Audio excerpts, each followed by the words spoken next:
नमस्कार दोस्तों, कैसे हो आप लोग। स्टडी विद किया के चैनल डेली न्यूज़ डिस्कशन में आप लोगों का बहुत बहुत स्वागत है। यहाँ हम हर दिन का न्यूज़ डिस्कस करते हैं, जो भी इंपॉर्टेंट न्यूज़ होता है उसके बैकग्राउंड के साथ में। जो आपके कोई भी सरकारी नौकरी का आप तैयारी कर रहे हो या कोई भी कम्पिटेटिव एग्जाम का तैयारी कर रहे हो तो आपके लिए वो बेनिफिशियल हो सकता है, क्योंकि एग्जाम में करंट अफेयर जो होता है उसके बैकग्राउंड से क्वेश्चन पूछते हैं, तो ये आपके लिए बेनिफिशियल हो सकता है। अगर आप देश दुनिया से अवेयर होना चाहते हो, हर दिन देश दुनिया से अपडेट रहना चाहते हो, तो भी आपके लिए ये वीडियो बहुत बेनिफिशियल हो सकता है, क्योंकि यहाँ हर दिन का जो भी न्यूज़ होता है उसे हम बहुत डिटेल में डिस्कस करते हैं और ये बहुत कम टाइम का होता है। आधे घंटे का मुश्किल से होगा, उससे भी कम टाइम का होता है, तो आप स्पीड में देख के इसे देश दुनिया से अपडेट हो सकते हो हर दिन। तो आइए ये आज देखते हैं कौन कौन सा न्यूज़ डिस्कस करेंगे। सबसे पहले हम डिस्कस करेंगे ज्वाइंट एक्शन कमेटी के बारे में। ये क्या है, चेन्नई में क्यों इसे कंडक्ट किया जा रहा है और डीलिमिटेशन कमीशन क्या होता है। उसके बाद देखेंगे हम यूएसए में डिपोर्टेशन हो गया था एक स्टूडेंट का, वो क्यों हुआ था, हमास क्या है इसके बारे में देखेंगे। फिर वहाँ का जो कोर्ट है वो उसे रद्द कर दिया गया था डिपोर्टेशन को, इसके बारे में देखेंगे। फिर हम यहाँ जो हाई कोर्ट के एक जज थे उनके घर में क्या हुआ ये देखेंगे, और जज के सुप्रीम कोर्ट के जज, उनका अपॉइंटमेंट, ये सब बहुत डिटेल से देखेंगे क्या हुआ। नेक्स्ट देखेंगे हम क्वाड के बारे में देखेंगे, क्वाड क्यों न्यूज़ में है, फिर कहाँ वो नेक्स्ट मीटिंग होने वाला है 2025 में, कहाँ होने वाला है, इंडिया में ही होने वाला है, और क्वाड कब बना था इससे हम डिटेल से समझेंगे। और बोंगा सागर एक नेवल एक्सरसाइज है, वो कौन कौन से कंट्री के बीच में होता है ये डिस्कस करेंगे। और भी कुछ ओवरव्यू छूट गया हो तो हम इसे डिस्कस करेंगे अगर टाइम रहा तो। फिर नेक्स्ट हम देखेंगे जो टर्म होता है हमारा न्यूज़ का, लास्ट में 5 टर्म या 6 टर्म जो भी हो, 5 से 7 टर्म हम देखते हैं, बस उस टर्म को देखते हैं जिस तरीके से वो एग्ज़ाम में आ सकता है। उसका 50 to 60% चांस रहता है कि उस टर्म से एग्जाम में पूछा जाए, क्योंकि वो टर्म बहुत ज़्यादा न्यूज़ में होता है। तो आइए एक एक करके न्यूज़ डिस्कशन करते हैं। तो अभी सबसे ज़्यादा जो न्यूज़ में था joint action committee. Joint action committee क्या है, ये पहली बार होने जा रहा है चेन्नई में 22 तारीख है, मतलब आज के दिन। इसमें कहा जा रहा है फेयर डिलिमिटेशन, फेयर डिलिमिटेशन। अब हम समझते हैं डिलिमिटेशन क्या होता है। डिलिमिटेशन पहले वाले वीडियो आप अगर लगातार न्यूज़ वाला देख रहे हो तो मैंने पहले भी समझाया था कि जो एमपी होता है, मेंबर ऑफ पार्लियामेंट जो होते हैं, वो कोई भी स्टेट के कॉन्स्टिट्यूएंसी से चुन के आते हैं, कॉन्स्टिट्यूएंसी से चुन के आते हैं। ये कॉन्स्टिट्यूएंसी होता क्या है, कॉन्स्टिट्यूएंसी का मतलब होता है कि अगर कोई स्टेट ए है और स्टेट बी है, अगर इसमें क्या होता है, स्टेट में मान लेते हैं इसमें क्या है 10 लाख है पॉपुलेशन, इसका 5 लाख पॉपुलेशन है, और कहा जा रहा है कि हर 1 लाख पे इक्वल, कॉन्स्टिट्यूशन में लिखा हुआ है कि एमपी मतलब जो लोग को रिप्रेजेंट करते हैं, एमपी को सेम कोई भी स्टेट हो, एक फिक्स पॉपुलेशन के अंदर ही एक एमपी होना चाहिए। तो अगर हम सपोज करते हैं यहाँ पे 1 लाख पे एक एमपी लेते हैं, तो यहाँ भी 1 लाख पे एक एमपी मिलेगा, यानी कि ये स्टेट को 10 एमपी मिल सकता है ज़्यादा पॉपुलेशन होने के कारण। और यहाँ पे कॉन्स्टिट्यूएंसी में स्टेट को डिवाइड कर दिए सेम पॉपुलेशन के आधार पर, तो जहाँ 5 लाख पॉपुलेशन था उसे 5 एमपी मिलेगा। तो पार्लियामेंट में रिप्रेजेंटेशन किसका होगा ज़्यादा, ए का रिप्रेजेंटेशन होगा। ये समझ में आ गया, इसको लेके ही ये सब न्यूज़ में है। ज्वाइंट एक्शन कमेटी ये साउथ वाले स्टेट कर रहे हैं इंक्लूडिंग पंजाब। क्यों कर रहे हैं, इसमें कहा जा रहा है कि डिलिमिटेशन कमीशन क्या हुआ था 1971 के सेंसस से फिक्स कर दिया गया था कि पार्लियामेंट में 543 एमपीज होंगे। ठीक, अब क्या हो रहा है, ये 2026 तक फिक्स था। अभी क्यों था हम देखेंगे, एक शॉर्ट में देख लो। पहले 2026 तक फिक्स था, अब 2026 के बाद क्या हुआ, ये जो 543 एमपीज का सीट है वो चेंज होगा। चेंज किस आधार पे होगा, डिलिमिटेशन कमीशन के आधार पे होगा। डिलिमिटेशन कमीशन में क्या होगा, जिस राज्य का पॉपुलेशन जितना होगा उसे इतना एमपी मिल जाएगा। पर हुआ क्या कि जो पॉपुलेशन बहुत ज़्यादा हो गया था इंडिया का, तो उसे कम करने की बात आई, तो साउथ वाले राज्य कर लिए अपना पॉपुलेशन कम, और नॉर्थ वाले अभी भी पॉपुलेशन बहुत ज़्यादा है। पर जब अभी जो सेंसस कराया जाएगा उसमें क्या होगा कि जो एमपीस होगा कम रिप्रेजेंटेशन होगा साउथ का और नॉर्थ का ज़्यादा होगा। तो इस वजह से जो साउथ वाले जो भी स्टेट है वो बोल रहे हैं कि नहीं ये गलत होगा हमारे साथ, हमें पॉपुलेशन कंट्रोल करने का पनिशमेंट दिया जाएगा, तो ये नहीं होना चाहिए, आप इसके कोई अलग नियम बनाओ। इसीलिए कहा जा रहा है फेयर डिलिमिटेशन। आप इसका एक नियम बनाओ, नहीं तो इसे और फ्रीज कर दो, जैसे 1971 का जो फ्रीज कर दिया गया था कि उसके बाद से जो भी काउंटिंग है 453 का, ये एमपीज इंक्रीज नहीं किया जाएगा। तो आप उसको ही फ्रीज करो 2052 तक, 2052 तक इसे ऐसे ही कंटिन्यू रहने दो, या 56 तक, ये इसमें ये है 56 तक इसे आप फ्रीज रहने दो, उसके बाद आप बढ़ाना जब सारा स्टेट कंट्रोल कर ले पॉपुलेशन। तो ये था नियम। फिर नेक्स्ट देखते हैं हम, अब इसके डीलिमिटेशन कमीशन के बारे में थोड़ा समझते हैं होता क्या है, एग्जाम में पूछा जाता है, क्योंकि हम इस वाले वीडियो में बैकग्राउंड भी डिस्कस करते हैं। आर्टिकल 82 इंडियन कॉन्स्टिट्यूशन का आर्टिकल 82 ये कहता है कि हर एक सेंसस के बाद, सेंसस मतलब क्या होता है, जनगणना। जनगणना मतलब सब लोग, पॉपुलेशन कितना है, कौन लोग एजुकेटेड है, कितने लोग बेरोजगार है, कितने लोग का रोजगार है, तो ये सब सेंसस में देखा जाता है। तो हर 10 साल के बाद सेंसस कराया जाता है। तो हर 10 साल के बाद क्या होता है, सेंसस कराया जाता है। उस सेंसस के बाद डीलिमिटेशन एक्ट पार्लियामेंट के द्वारा पास किया जाएगा। फिर डीलिमिटेशन एक्ट के बाद डीलिमिटेशन कमीशन आएगा। डीलिमिटेशन कमीशन में कौन होते हैं, एक रिटायर्ड सुप्रीम कोर्ट के जज होते हैं, एक स्टेट इलेक्शन कमीशन और chief election commission, 3 member body होता है। इसमें ये जो डिलिमिटेशन कमीशन का जो काम होगा वो सुप्रीम कोर्ट में या किसी कोर्ट में नहीं जा सकता है। तो ये था डिलिमिटेशन कमीशन। अब देखते हैं कब, अभी तक कितने बार आया, अभी तक 4 बार आ चुका है। एक आया था 1951 में, 1951 का सेंसस हुआ था जिसमें 494 एमपीज थे, और जिसको 1952 में ये डिलिमिटेशन कमीशन आया था।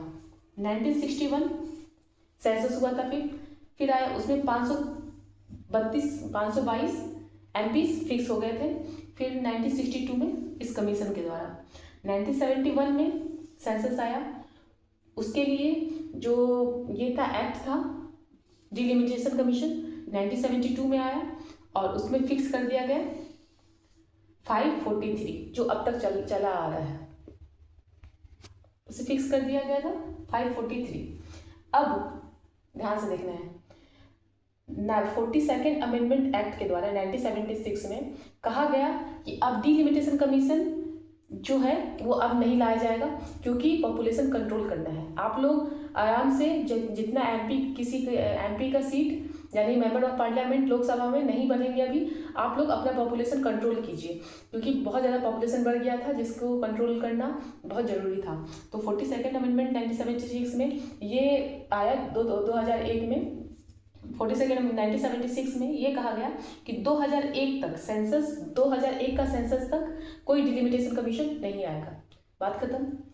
फिर नेक्स्ट 2001 में सेंसस आ गया, फिर इसमें 84 अमेंडमेंट एक्ट करके कहा गया कि जो डिलिमिटेशन कमीशन है वो 2026 तक ये फिर से फ्रीज कर दिया जाए। 84 जब 2001 में सेंसस आया, पहले हुआ 42nd अमेंडमेंट एक्ट, कहा गया 2001 तक कोई डिलिमिटेशन कमीशन नहीं आएगा।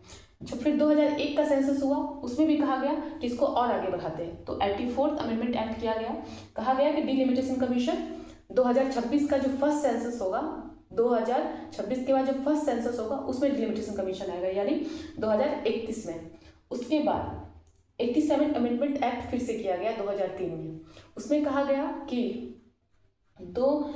डिलिमिटेशन कमीशन आएगा पर पार्लियामेंट का जो सीट है वो जैसा है वैसा ही रहेगा, इसमें बस बाउंड्री का डिस्ट्रीब्यूशन होगा कि कहाँ पे कितना पॉपुलेशन है और कॉन्स्टिट्यूएंसी रीएडजस्ट कर सकते हैं। तो 87 अमेंडमेंट एक्ट में कहा गया कि सेंसस आएगा तब 2003 का सेंसस ये हो गया, पहला डिलिमिटेशन कमीशन, दूसरा, तीसरा, फिर चौथा 2003 में आया था, यानी अभी तक 4 बार डिलिमिटेशन कमीशन फॉर्म हो चुका है। 3 बार ये, फिर 2003 में 87 अमेंडमेंट एक्ट के द्वारा हुआ था कि पार्लियामेंट का सीट चेंज नहीं होगा 2026 तक, पर बाउंड्री रीएडजस्ट हो सकता है पॉपुलेशन के आधार पे। तो ये हुआ था 87 अमेंडमेंट एक्ट डिलिमिटेशन कमीशन का, ये कहानी है। इसमें कुछ डाउट हो तो आप पूछ सकते हो। मुझे लग रहा है कि इस बार बहुत ज़्यादा ये न्यूज़ में है, तो इसे 1 क्वेश्चन 2 क्वेश्चन एग्जाम में दे सकते हैं यूपीएससी में, और सब एग्जाम में तो पक्का देंगे। तो ये था डिलिमिटेशन कमीशन के बारे में। अब हम नेक्स्ट न्यूज़ की तरफ चलते हैं। अब हम देखते हैं जस्टिस यशवंत वर्मा, ये दिल्ली हाई कोर्ट के जज हैं। इनका घर में आग लग गया, फिर ये लोग फायर ब्रिगेड को बुलाए। फायर ब्रिगेड को बुलाए तो उसमें जब फायर ब्रिगेड आग बुझा रहे थे तो एक ऐसा घर था जिसमें पैसा से भरा हुआ था, बैग, बहुत सारा बैग था, पूरा घर पैसा से भरा हुआ था। तो फिर ये रिपोर्ट किया गया। अब रिपोर्ट किया गया तो हाँ हुल्ला इस वजह से मच गया कि जो जज है उनके घर में पैसा क्यों आ रहा है, मतलब ये बहुत बड़ा करप्शन का बात है। तो अब इसके बारे में आराम बहुत मतलब देखते हैं सटीक में कि क्या कहानी है।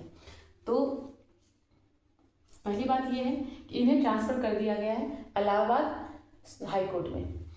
तो वही बोल रहे हैं जो सुप्रीम कोर्ट के चीफ जस्टिस हैं कि इसका जो ट्रांसफ़र से कोई रिलेशन नहीं है। फिर देखते हैं इनके बारे में थोड़ा हिस्ट्री देखते हैं। इनका जो जन्म हुआ वो हुआ 1969 में। फिर 1992 में क्या हुआ, तो 1992 में इन्हें एडवोकेट बनाया गया। एडवोकेट में ये एंट्री लिए 1992 में। उसके बाद क्या हुआ, ये 2014 में जज के रूप में अपॉइंट हुए। कहाँ पे, इलाहाबाद हाई कोर्ट में जज के तौर पे 2014 में। फिर 2016 में वो कहाँ गए, फिर वो इलाहाबाद जो 2014 में वो बने एडिशनल हाई कोर्ट के जज और 2016 में परमानेंट हाई कोर्ट के, इलाहाबाद हाई कोर्ट के जज बन गए वो। उसके बाद उनका जो ट्रांसफ़र हो गया वो दिल्ली हाई कोर्ट में हो गया जो अब तक था। फिर 2025 में उनका ट्रांसफ़र फिर से इलाहाबाद में हो गया। तो ये था उनका कहानी। किसी चीज़ के बारे में जड़ से जानने के लिए उनका थोड़ा हिस्ट्री ब्रीफ में पता होना चाहिए। ये तो इनका कहानी था यशवंत वर्मा का। अब इससे रिलेटेड देखते हैं कि जो इसका बैकग्राउंड क्या है। जो कॉन्स्टिट्यूशन में जो लिखा हुआ है कोर्ट के बारे में, जज के बारे में, वो लिखा हुआ है आर्टिकल। हमारे जो ये होते हैं गवर्नमेंट होते हैं उनके 3 बॉडी होते हैं। एक होते हैं लेजिस्लेटिव, जुडिशियरी और एग्जीक्यूटिव। जुडिशियरी एक पिलर होता है हमारे सिस्टम का। तो देखो ये आर्टिकल, कॉन्स्टिट्यूशन का आर्टिकल लिखा हुआ है 124 में, ये सुप्रीम कोर्ट के बारे में, और 217 आर्टिकल में लिखा हुआ है हाई कोर्ट के बारे में। फिर अब जज का अपॉइंटमेंट को लेकर के बहुत सारा कहानी है। जो कॉन्स्टिट्यूशन में लिखा हुआ है कि प्रेसिडेंट अपॉइंट करेंगे जज को, ये कॉन्स्टिट्यूशन का आर्टिकल में लिखा हुआ है। पर वहाँ पे आर्टिकल एक डीपीएसपी के अंदर आर्टिकल 50 भी है जिसमें लिखा गया है कि जुडिशियरी को एग्जीक्यूटिव से सेपरेशन होना चाहिए, सेपरेट होना चाहिए, ताकि वो इंडिपेंडेंटली अपना काम कर पाए और एग्जीक्यूटिव और जुडिशरी एक दूसरे में करप्ट ना आ जाए बीच में, तो ये हो जाए।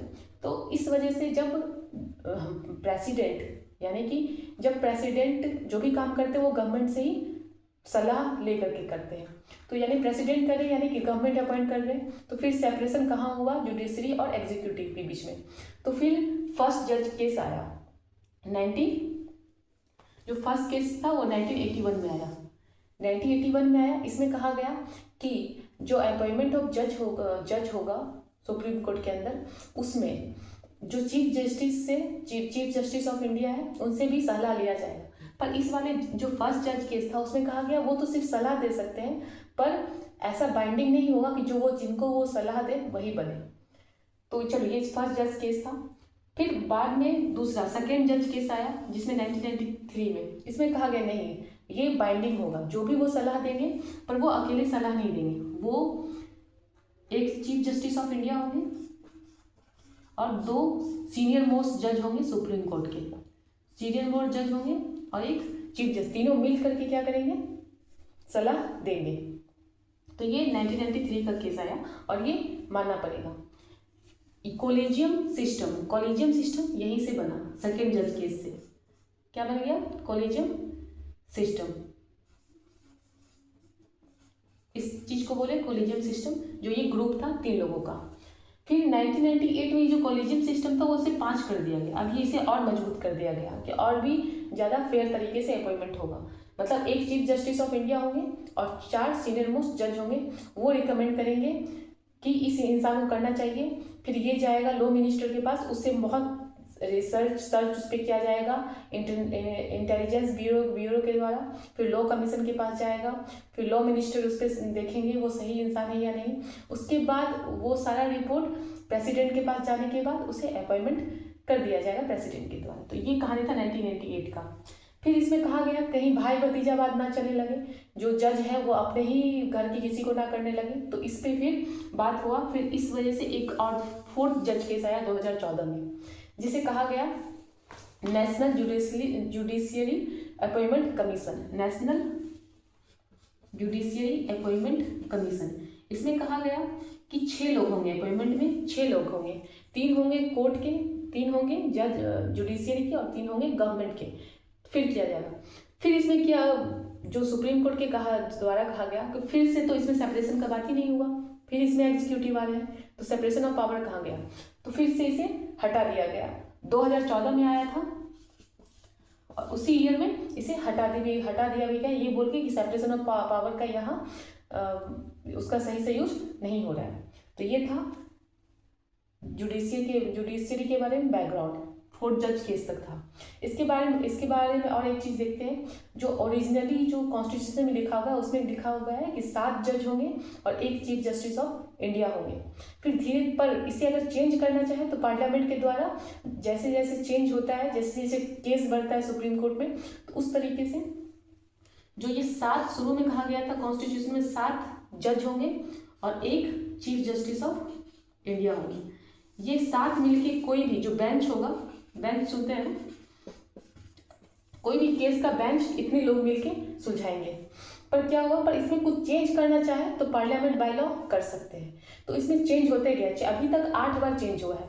एक बार हुआ था 1950 में 8 जज हो गए थे, फिर हुआ था 1956 में 11 जज हो गए थे, फिर 14 जज हो गए थे 1960 में, फिर 18 जज हो गए थे 1978 में, फिर 26 जज हुए थे 1986 में, 31 जज हो गए थे 2009 में, 31 जज हुए थे 2009 में। फिर रिसेंट जो चेंज हुआ था वो 2019 में 34 including chief justice of India. Recent कब हुआ है, 2019 में 34 है अभी total including chief justice of India. 33 जज है और 1 चीफ जस्टिस ऑफ इंडिया। तो ये इसका बैकग्राउंड था। Article 124 supreme court, article 217 high court. अब ये याद रख सकते हो। तो ये था जो जस्टिस यशवंत वर्मा का जो केस है उससे रिलेटेड, वो क्यों न्यूज़ में है और उससे रिलेटेड कहानी। अब इसके ऊपर छानबीन चल रहा है, फिर न्यूज़ में आएगा कैसे क्या था, पैसा क्यों मिला उनके घर से, तो फिर न्यूज़ में आएगा तो फिर हम डिस्कस करेंगे इसका बैकग्राउंड। फिर भी कुछ डाउट हो तो आप पूछ सकते हो। आप चलते हैं नेक्स्ट न्यूज़ के तरफ। न्यूज़ क्या है, तो अब हम नेक्स्ट न्यूज़ देखेंगे क्वाड के बारे में। क्वाड का क्या है, क्वाड मतलब होता है 4। क्वाड ग्रुप में कौन कौन है, इंडिया, यूएसए, जापान, ऑस्ट्रेलिया। इसका सबसे पहले प्रपोजल रखा गया था जो उस टाइम जापान के प्राइम मिनिस्टर थे, जो जिनका नाम था शिंजो एबे। उन्होंने प्रपोजल रखा था। ये इसका बातचीत इस तरीके का ग्रुप बनाने का बाद जो सुनामी आया था 2004 में अंडमान निकोबार के पास में, तब से ही चल रहा था कि कुछ ऐसा ग्रुप होना चाहिए जो इस तरीके के डिजास्टर को कंट्रोल कर पाए, इस तरीके के डिजास्टर को के लिए तैयार हो। तो ऐसा ग्रुप का बात कर रहे थे। अब उसके बाद 2006 में इसका प्रपोजल रखा गया। हमारे प्राइम मिनिस्टर थे उस टाइम में मनमोहन सिंह। उसके बाद इसे 2007 में इसका पहला मीटिंग हुआ फिलीपींस में।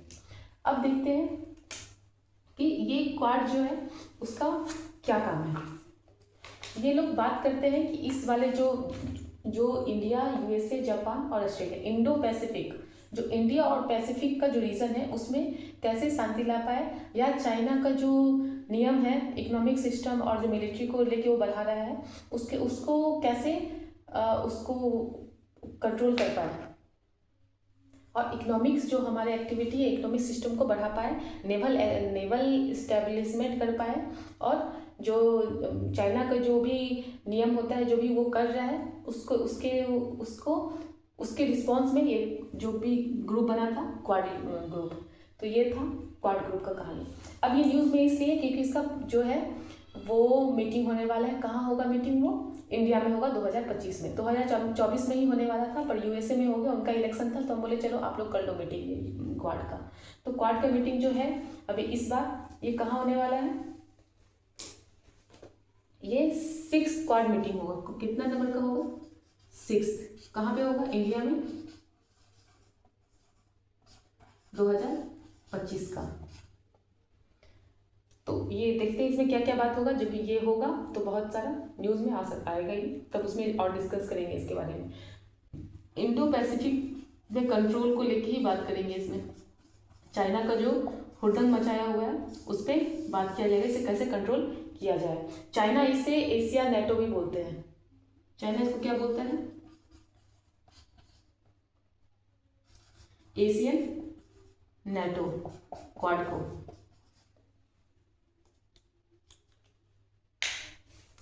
दो 2024 में जो हुआ था ये क्वाड का मीटिंग, इसे हम क्या बोलते हैं? Quad Willingdon. कभी पूछा जाए क्वाड विलिंगटन किसे कहा गया था? क्योंकि ये यूएसए में हुआ था।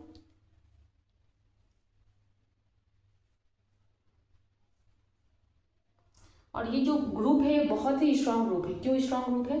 क्योंकि यहाँ पे जो दुनिया का 24 जो क्वाड में है, यहाँ दुनिया का 24% पॉपुलेशन है,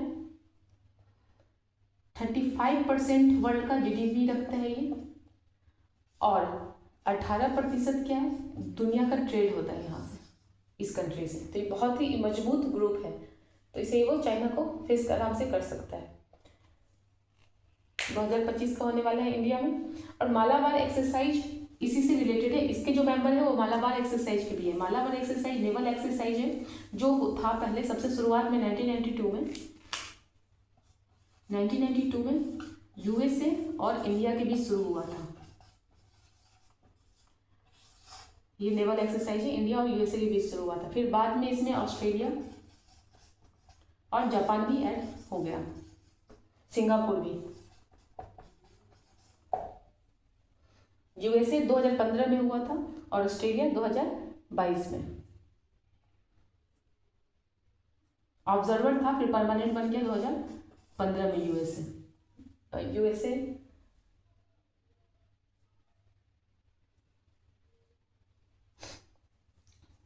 यूएसए नहीं, जापान।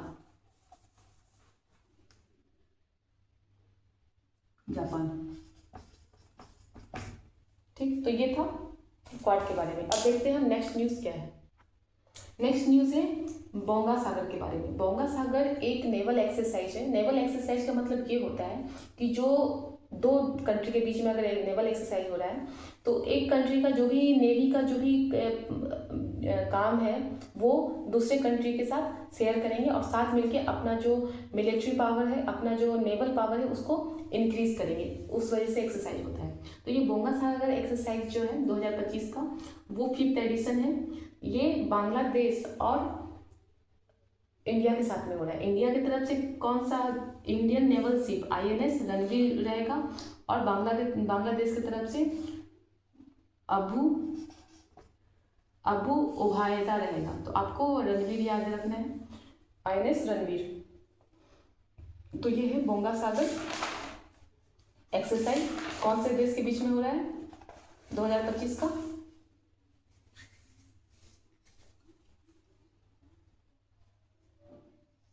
इससे क्या होगा? मैरीटाइम सिक्योरिटी स्ट्रेंथ होता है। अभी बांग्लादेश और इंडिया का कुछ खास रिलेशन चल नहीं रहा है, तो इसलिए पूछा जा सकता है। बोंगा सागर जो होता है एक्सरसाइज नेवल एक्सरसाइज होता है, जिसमें इस बार INS जो ये इस बार 5th एडिशन है, 2019 में शुरू हुआ था।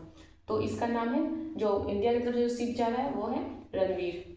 तो इस तरीके से आप याद रख सकते हो। एक और न्यूज़ है अमेरिका के बारे में। एक स्टूडेंट है, उसे वो हमास के बारे में कुछ पॉजिटिव बोला, कुछ इसके बारे में पॉजिटिव बोला। पर यूएसए का जो है हमास से खिलाफ रहता है, क्योंकि हमास इजराइल पे अटैक करते रहता है और इजराइल क्या है? यूएसए का दोस्त। तो हमास और यूएसए का बनता नहीं है। पर जो वो स्टूडेंट था इंडिया का, उसे डिपोर्टेशन का बात किया गया कि इसको वापस भेजा जाएगा। फिर कोर्ट बाद में इसे कर लिया गया, नहीं भेजा जाएगा। तो ये इसलिए न्यूज़ में था। और तो उसमें फिर एक्सटर्नल अफेयर मिनिस्टर इस पर एक्शन लिए और उन्होंने ये कहा कि इस तरीके का हर कंट्री का अपना अपना एक रूल होता है। जितने भी कंट्री हैं सबका अपना अपना रूल होता है, वो रूल को फॉलो करना चाहिए। जो भी लोग जाते हैं कहीं दूसरे कंट्री में पासपोर्ट एक तो लीगल तरीके से जाना चाहिए, और जाने के बाद हर एक कंट्री का, हमारे भी कंट्री का कुछ रूल है, जो भी लोग बाहर से आते हैं तो हमारे कंट्री का रूल रेगुलेशन फॉलो करते हैं, तो सबका फॉलो करना चाहिए। तो ये भी एक्शन एक्सटर्नल अफेयर मिनिस्टर का था, तो इसलिए ये न्यूज़ में था। अब हम देखते हैं नेक्स्ट न्यूज़।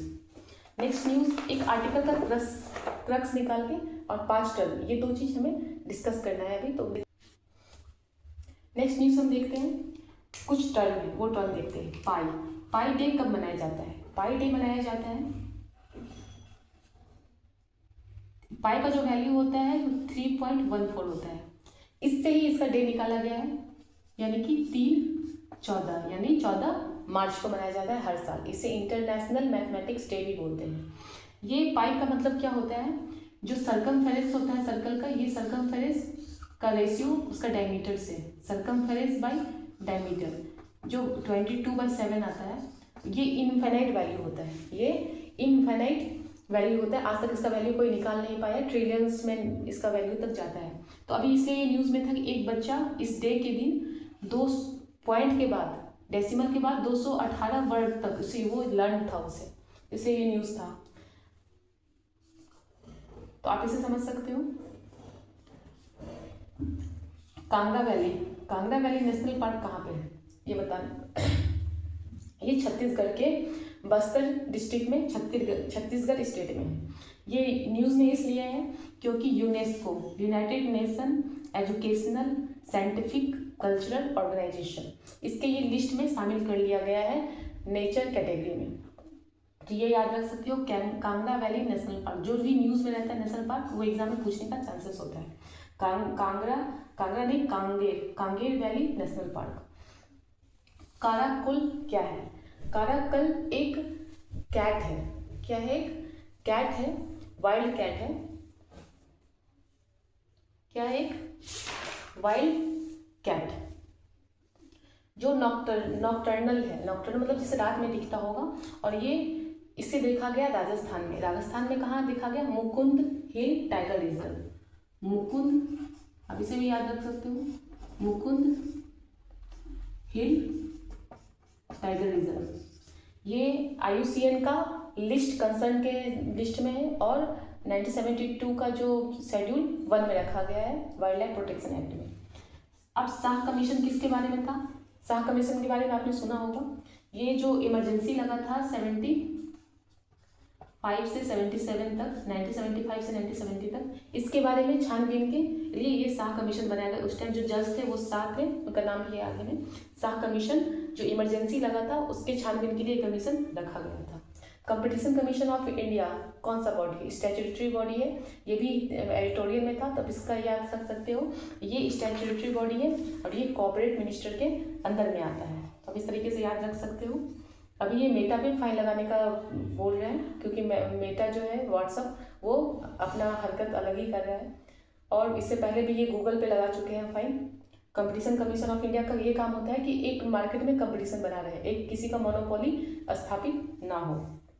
तो इसलिए कंपटीशन कमीशन ऑफ इंडिया से भी पहले था एक, जिसे कहा गया था MTPP, यानी monopoly trade policy protection policy. तो ये था। तो ये कुछ टर्म है, आप इसे याद रख सकते हो। और हीट वेव के बारे में हीट वेव के बारे में याद रख सकते हो, ये भी था आर्टिकल में। 40, 30 और 37। अगर जो लैंड वाला एरिया है उसमें 40 डिग्री ऐसे ज़्यादा हो जाता है टेम्परेचर, तो हीट वेव का कंडीशन होता है। जो हिली एरिया है उसमें 30 या 30 से ज़्यादा हो जाता है तो हीट वेव होता है। जो कोस्टल एरिया है उसमें 37 या इससे ज़्यादा हो जाता है तो हीट वेव का कंडीशन होता है। तो अब ये कुछ टर्म याद रख सकते हो, क्योंकि ये न्यूज़ में था तो एग्जाम में आने का चांसेस होता है। तो आज का न्यूज़ डिस्कशन कंप्लीट करते हैं। कुछ डाउट हो तो आप पूछ सकते हो। तो आज का न्यूज़ बस इतना ही रखते हैं। सारा न्यूज़ हो गया और कुछ डिटेल में बचा हुआ नहीं है। नेक्स्ट में देखते हैं, आधे घंटे में आपका लगभग सारा हो गया। थैंक यू, मिलते हैं नेक्स्ट वीडियो में।